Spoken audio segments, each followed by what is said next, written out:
నమస్కారం టీవీ8 న్యూస్ కి స్వాగతం. హెడ్లైన్ చూద్దాం.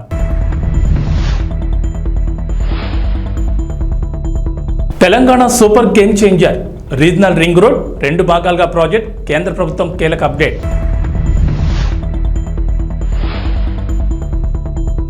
దళిత బంధు స్కీమ్ నిధులు డిప్యూటీ సీఎం భట్టి కీలక ఆదేశాలు.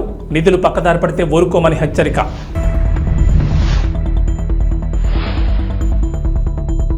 రేపు కలెక్టర్లతో సదస్సు. సీఎం చంద్రబాబు కీలక నిర్ణయం.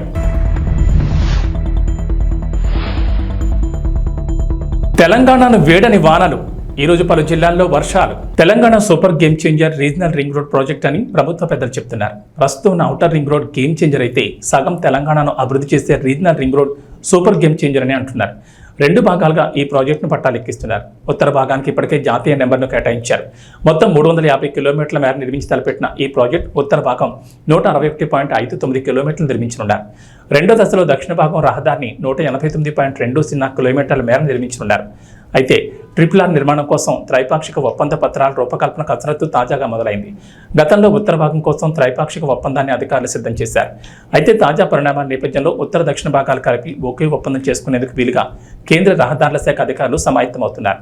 2 భాగాలకు కలిపి ఒప్పంద పత్రాలను రూపొందించే క్రమంలో రెండో భాగమైన దక్షిణ భాగంపై క్షేత్రస్థాయి పరిశీలన చేయాలని కేంద్ర మంత్రిత్వ శాఖ తెలంగాణలోని జాతీయ రహదారుల సంస్థ అధికారులను కోరినట్లు తెలిసింది. గతంతో పోలిస్తే దక్షిణ భాగం విస్తీర్ణం కాస్త పెరిగింది. అయితే ఈ మార్గానికి అధికారికంగా అలైన్మెంట్ ఇంకా ఖరారు చేయలేదు. షెడ్యూల్డ్ కులాల కమ్యూనిటీకి చెందిన కుటుంబాల ఆర్థిక అభివృద్ధి కోసం గత బీఆర్ఎస్ ప్రభుత్వం దళిత బంధు పథకం అమలు చేసిన సంగతి తెలిసిందే. ఈ పథకం కింద అర్హులైన ఎస్సీ కుటుంబాలకు వారి సొంత వ్యాపారాలు నిర్వహించుకుని ఆర్థికంగా నిలదొక్కునేందుకు గాను 10 లక్షల ఆర్థిక సహాయం అందించింది.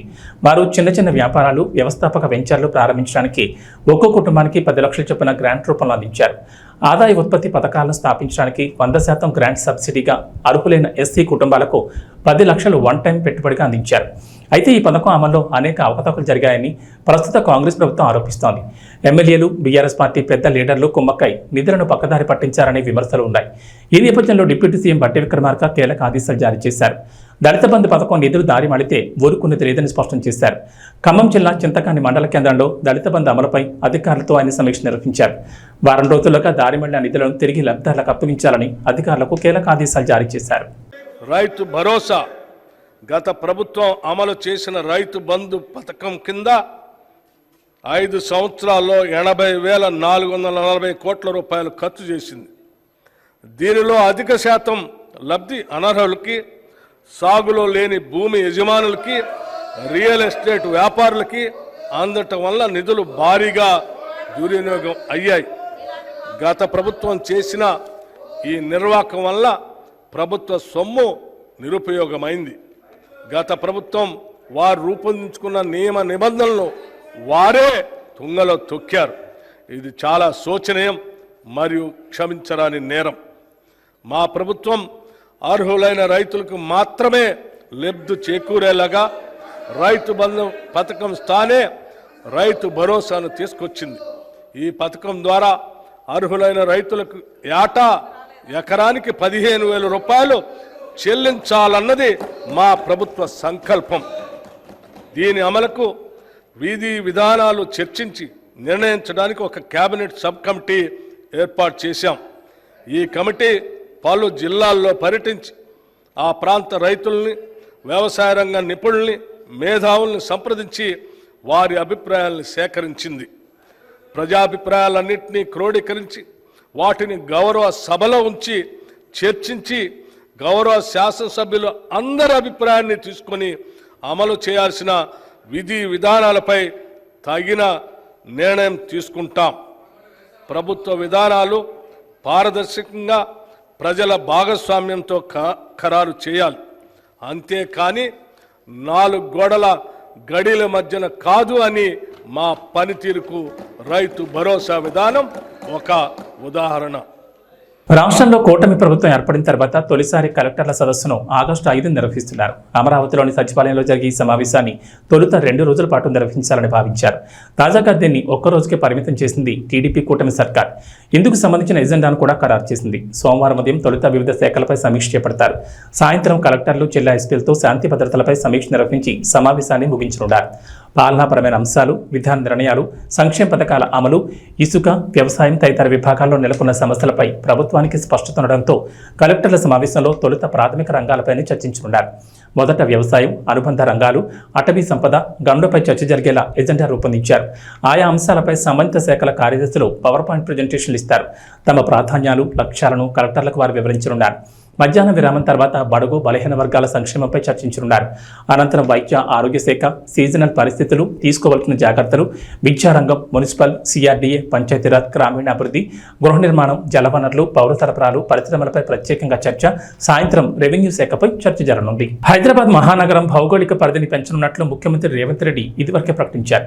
ఈ నేపథ్యంలో విపత్తుల నిర్వహణ విభాగం పరిధిని, దాని బాధ్యతలను విస్తరించాలని అధికారులకు కీలక ఆదేశాలు జారీ చేశారు.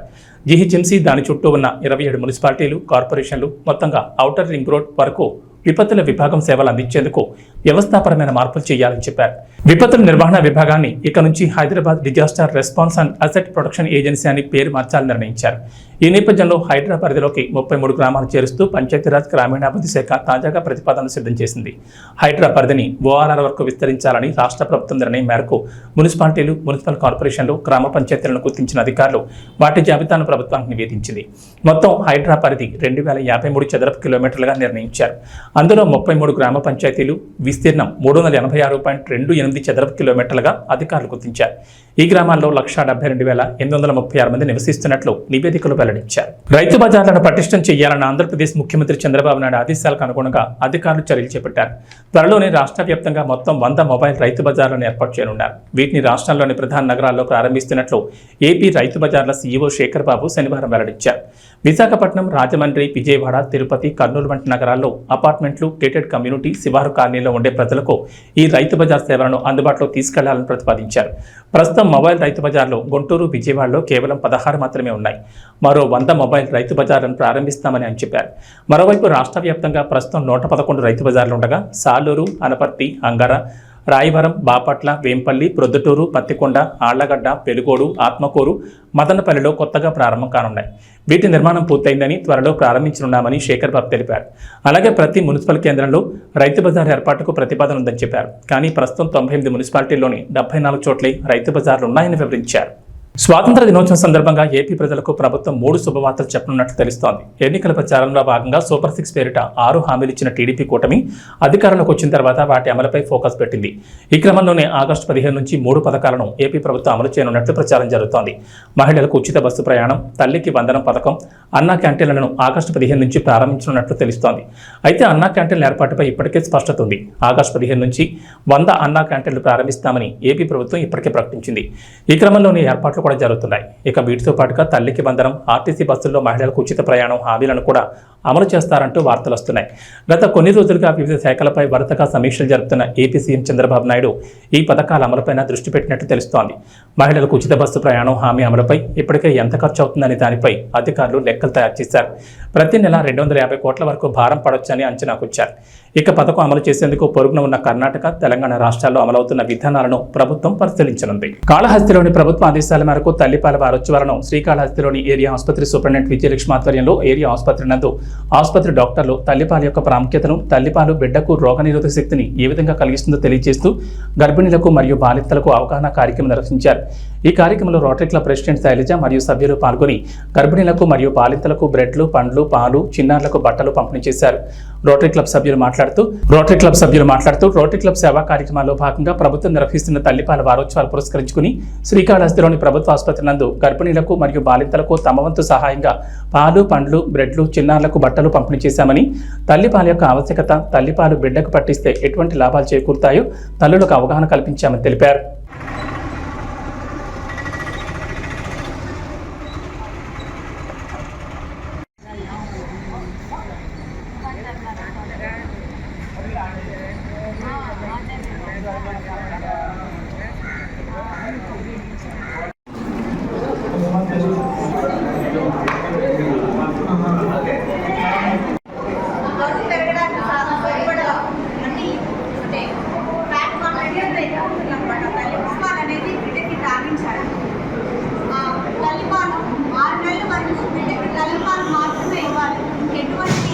ఉపయోగపడే అన్ని కాంటెంట్స్ అన్ని ఆ తల్లిపాలలో ఉంటాయి. సో వరకు ఈ నాటు వైద్యం అంటాం కదా, ఏంటి కారము, వస, గ్రేప్ వాటర్ ఇలాంటి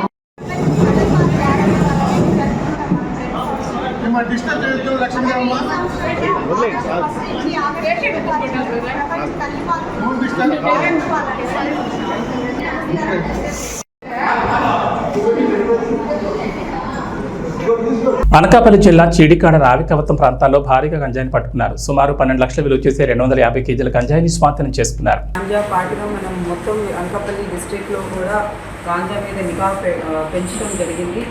సో ఈ ఎఫర్ట్స్ రిజల్ట్గా నిన్న మనకి 2 మేజర్ క్యాచెస్ అయినాయి. చీడికాడ పోలీస్ స్టేషన్ లిమిట్స్లో ఒక 150 కేజీస్ గాంజా పట్టుకున్నాము. అట్లాగే రావికంతం పోలీస్ స్టేషన్ లిమిట్స్లో 96 కేజీస్ గాంజా ట్రాన్స్పోర్ట్ చేస్తూ పట్టుకుంటాం జరిగింది. చీడికాడలో పట్టుకున్న కేసులో 4 అక్యూజ్ని ఆల్రెడీ అరెస్ట్ చేశాము. ఇంకా 2 అబ్స్కాండింగ్ అక్యూజ్ పేర్లు కూడా ఉన్నాయి, వాళ్ళని కూడా తొందరలోనే అరెస్ట్ చేస్తాం. అట్లాగే రావికంఠం కేసులో కూడా అక్యూజ్ని అరెస్ట్ చేస్తాం జరిగింది. దాంట్లో కూడా లింకేజెస్ మనం ఎస్టాబ్లిష్ చేశాము. ఈ చీడికాడ కేసులో అక్యూజ్ అందరూ కూడా ఏఎస్ఆర్ డిస్ట్రిక్ట్కి సంబంధించిన వాళ్ళు, 3 పాడేరు మండలం నుంచి ఉన్నారు, ఒకళ్ళేమో హుకుంపేట మండలం వాళ్ళు. ఇక్కడ రావికంఠంలో కట్టిన కేసులో కృష్ణా డిస్ట్రిక్ట్కి సంబంధించిన అక్యూజ్ని అరెస్ట్ చేయడం జరిగింది. మన డిస్ట్రిక్ట్లో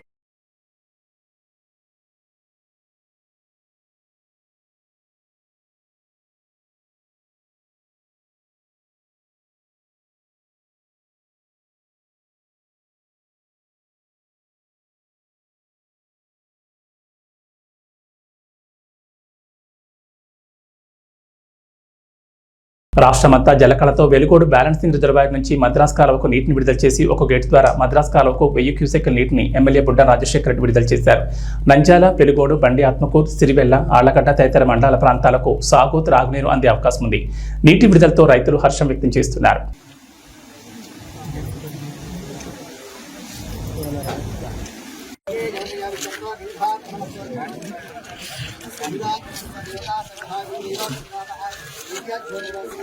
పక్కకు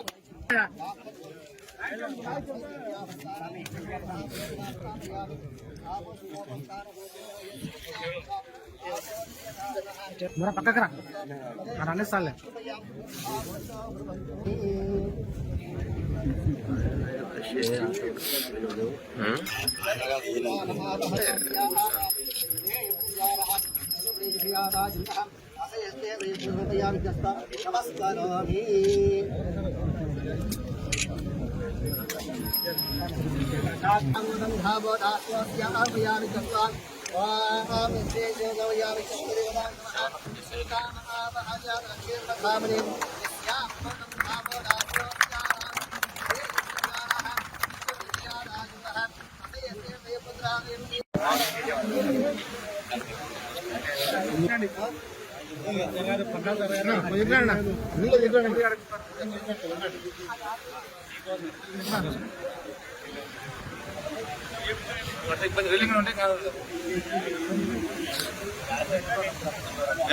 ముందర వాడుకో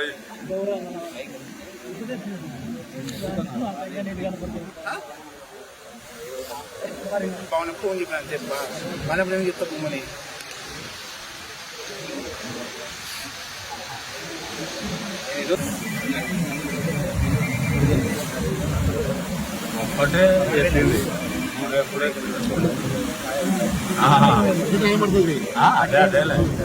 మా ప్రభుత్వం హయాంలో వాలంటీర్ వ్యవస్థ ఉందని మాజీ ఎంపీ మార్కాని భారత్ అన్నారు. వరదలు వంటి విపత్తులు వచ్చినప్పుడు వాళ్ళు చకచక తమ పరిధిలో ఉన్న కుటుంబాలను శిబిరాలకు చేర్చడంలోనూ సహాయక చర్యలు అందించడంలోనూ ముందుండేవారని చంద్రబాబు వాలంటీర్లను కొనసాగిస్తానని, వారి జీతం 10,000 పెంచుతానని హామీ ఇచ్చి ఇప్పుడు వాలంటీర్లను పూర్తిగా పక్కన పెట్టేశారని అన్నారు. మరి గతంలో వాలంటీర్ సిస్టమ్ ఉండేది. మరి ఆ వాలంటీర్ సిస్టమ్ ఉన్నప్పుడు చకచక చురుగ్గా పిల్లలు పనిచేసేవారు. మరి ఇలాంటి మరి ఘటనలు జరిగినప్పుడు ఇమ్మీడియట్గా రెస్పాండ్ అయ్యేవారు. రెస్పాండ్ అయ్యి ఎక్కడికక్కడ మొత్తము వాళ్ళకి అందరికీ కూడా, బాధితులకి అందరికీ కూడా వీళ్ళే వాలంటీర్ సిస్టమ్ అంతా గొప్పగా పనిచేసిన సందర్భం. మరి ఈ చంద్రబాబు నాయుడు గారు వచ్చిన తర్వాత వాలంటీర్లకి 10,000 రూపాయలు మరి వాళ్ళకి స్టైఫండ్ కానీ లేకపోతే ఇస్తానని చెప్పి మరి వాళ్ళని ఏ రకంగా తీసేసిన సందర్భాలు, వాలంటీర్ సిస్టమ్నే మొత్తం నిర్మూలన చేసిన సందర్భం. రాష్ట్ర వ్యాప్తంగా 4 లక్షల మంది పిల్లలు వాలంటీర్ పిల్లల్ని తీసేసిన సందర్భం. మరి ఇది ఎక్కడికి వెళ్ళిపోతూ ఉన్నాము? మరి ఇదే చంద్రబాబు నాయుడు గారు నిరుద్యోగ భృతి 3000 ఇస్తా అన్నాడు. మరి వాలంటీర్స్ కూడా పాపం చాలామందికి ఉద్యోగ ఉపాధి లేకపోవడం వలన కదా మరి వాలంటీర్స్ కింద వస్తూ ఉన్నారు. మరి నిజంగా ఆ రకంగా ఆలోచన చేసిన ఈ వాలంటీర్ సిస్టమ్ని కంటిన్యూ చేయాలి కదా. మరి ఈయనే మాటలు ఇచ్చాడు, ఇదే చంద్రబాబు నాయుడు గారు మరి మాటలు ఇచ్చి వాగ్దానాలు చేసి మరి ఏ రకంగా వాలంటీర్ సిస్టమ్ని పూర్తిగా నిర్వీర్యం చేసిన సందర్భం. రాష్ట్రమంతా జలకళతో వెలుగోడు బ్యాలెన్సింగ్ రిజర్వాయర్ నుంచి మద్రాస్ కాలువకు నీటిని విడుదల చేసి ఒక గేట్ ద్వారా మద్రాస్ కాలువకు 1000 క్యూసెక్ నీటిని ఎమ్మెల్యే బుడ్డ రాజశేఖర రెడ్డి విడుదల చేశారు. నంద్యాల, వెలుగోడు, బండి ఆత్మకూరు, సిరివెల్ల, ఆళ్లగడ్డ తదితర మండల ప్రాంతాలకు సాగు, త్రాగునీరు అందే అవకాశం ఉంది. నీటి విడుదలతో రైతులు హర్షం వ్యక్తం చేస్తున్నారు.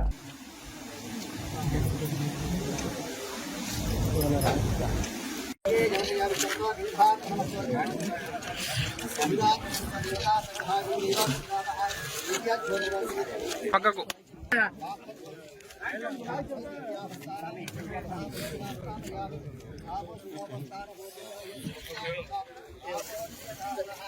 పక్కకు రా సార్లే.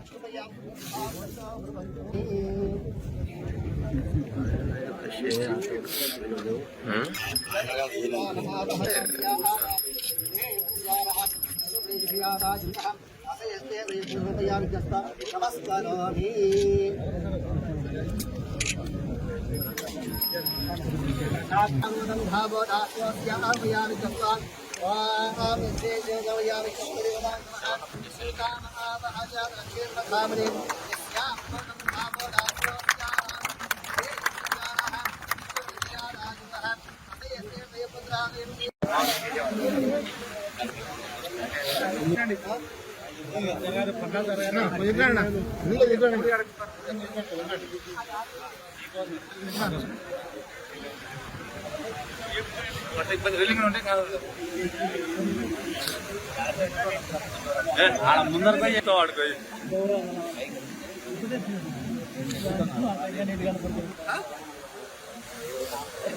పవన్ ఫోన్ చెప్పాను చెప్పా మనప్పుడు ఏం చెప్తా పొమ్మని.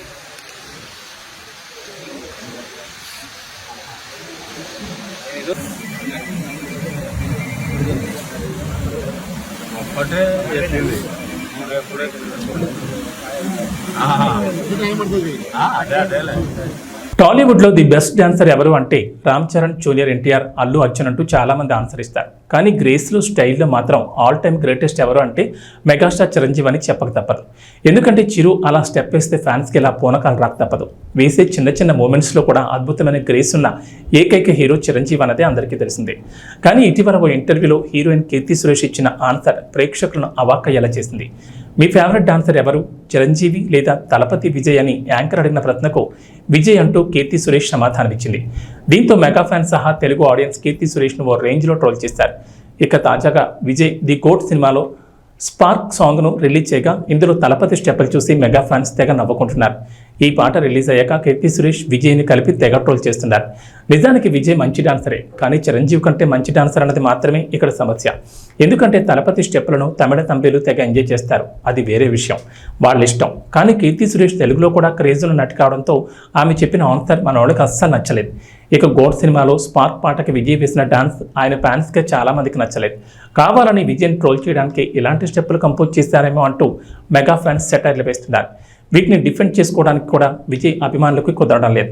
ఎందుకంటే తాజా సాంగ్లో విజయ్ స్టెప్పులు అలా ఉన్నాయంటూ మెగా ఫ్యాన్స్ అంటున్నారు. తెలంగాణలో నేడు కూడా వర్షాలు కురిసే ఛాన్స్ ఉందని హైదరాబాద్ వాతావరణ కేంద్రం అధికారులు వెల్లడించారు. అల్పపీడన ప్రభావంతో రాష్ట్రంలోని పలు జిల్లాల్లో నేడు వర్షాలు కురుస్తాయన్నారు. దక్షిణాది రాష్ట్రాల్లో రుతుపవనాలు చాలా యాక్టివ్గా ఉన్నాయని, తెలుగు రాష్ట్రాలపై కూడా ద్రోణి ప్రభావం ఉందన్నారు. గుజరాత్, కేరళ దగ్గర కూడా మరో ద్రోణి కొనసాగుతుందని చెప్పారు. వీటి ప్రభావంతో తెలంగాణతో పాటు ఆంధ్రప్రదేశ్లోనూ నేడు రేపు వర్షాలు కురుస్తాయని అన్నారు. ఇవాళ తెలుగు రాష్ట్రాల్లో మేఘాలు కమ్ముకుని ఉంటాయన్నారు. అయితే కొంచెం వేడి, ఉక్కపోత కూడా ఉండే ఛాన్స్ ఉందన్నారు. సాయంత్రం 4 తర్వాత పశ్చిమ తెలంగాణలో జల్లులతో కూడిన వర్షం మొదలవుతుందని వెల్లడించారు. ప్రధానంగా సిరిసిల్ల, ఆదిలాబాద్, ఆసిఫాబాద్, నిర్మల్, నిజామాబాద్, జగిత్యాల, మంచిర్యాల, కొత్తగూడెం, కామారెడ్డి, సిద్దిపేట, మెదక్, భూపాల్పల్లి, ములుగు జిల్లాలో ఓ మోస్తరు నుంచి భారీ వర్షాలకు ఛాన్స్ ఉందన్నారు. ఈ మేరకు ఆయా జిల్లాలకు అధికారులు ఎల్లో అలర్ట్ జారీ చేశారు. ఏబీ బులెటిన్ విశేషాలు. నమస్కారం.